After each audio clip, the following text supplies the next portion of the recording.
Oi pessoal, tudo bem? Não sei se vocês viram, teve uma foto que viralizou aí há algum tempo aqui no Facebook. É melhor falar na rede social. Na internet. Beleza, volta aí, volta a fita. Vou cortar. Vai cortar.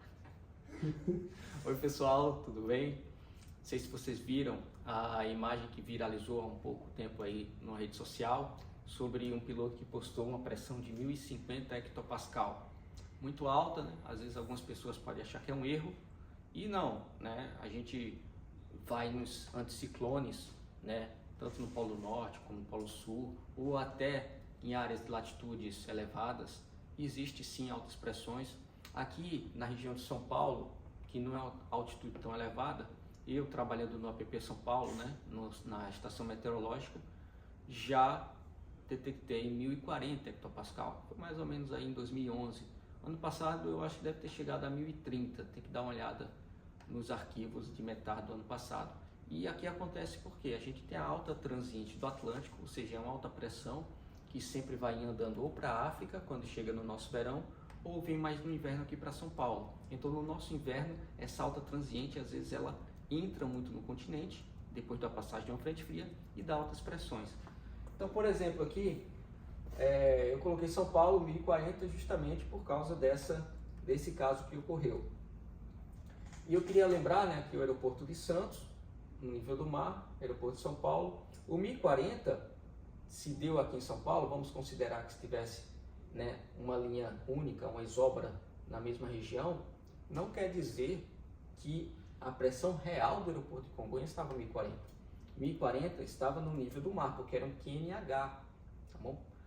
Possivelmente nunca vai ocorrer uma pressão de 1040 real no aeroporto de Congonhas. Porém, o METAR vai sair 1040. Até o pessoal na época do controle me perguntou, mas isso é verdade? Está acontecendo? Tem algum erro nos nossos sensores? Eu disse, não, a gente está com a alta transiente do Atlântico. E porque chega a 1040 em superfície, né? Aqui vocês vão ver que vai chegar a 950. Só lembrando, 9 metros, 30 pés, 1 hectopascal, continha de padaria. Daí a gente faz aquela relação, né, 2.700 pés mais ou menos para o aeroporto de Congonhas, 2.640, 2.630, mas para facilitar os cálculos, vamos colocar 2.700. E daí 30 pés, 1 hectopascal, 2.700, ΔY, vai dar uma diferença de 90. Então 1.040 menos 90, 950. Então essa é a pressão real no dia aproximadamente que deu. E lembrando que a diferença entre a pressão padrão, que é o QNE, e o QNH, dá mais ou menos aí 210 hectopascal. Vendo isso tudo, eu queria só passar um pouquinho de altimetria para a altitude de transição e nível de transição. Por quê? Aqui em superfície a aeronave vai detectar isso, né? Se você fizer o ajuste correto, vai pousar no aeroporto corretamente, embora possa ter algum ruído aí de aeronave, porque elas têm o radioaltímetro, aí o sistema mostra uma coisa, como nessa imagem do início do vídeo que viralizou, o piloto comenta alguma coisa que a aeronave pode entrar em discrepância, porque o radioaltímetro pode mostrar uma coisa, o ajuste 1040 mostra outra, e ainda mais tem o transponder que pode mostrar outra. Então pode ser que tenha um problema, mas esse é um assunto muito técnico, precisaria dar uma olhada nos manuais da aeronave, e pode ser um assunto para um outro caso, dependendo do que for pedido.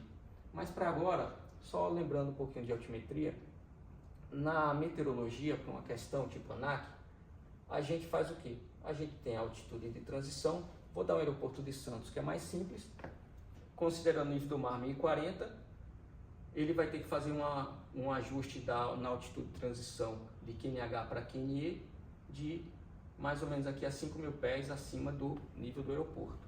Só que 1013 seria uma aeronave vindo para pouso, que está em regras de voo em flight level. O nível de transição, que é de cima para baixo, os 5.000 pés é acima do 1013. Então eu tenho esse gap aqui, que é a minha camada de transição, 210 pés. Então, puramente para a meteorologia, né, eu tenho essa diferença de 210 pés entre a altitude de transição e o nível de transição, que gera essa camada. Isso pode dar um problema de acidente. Isso para meteorologia.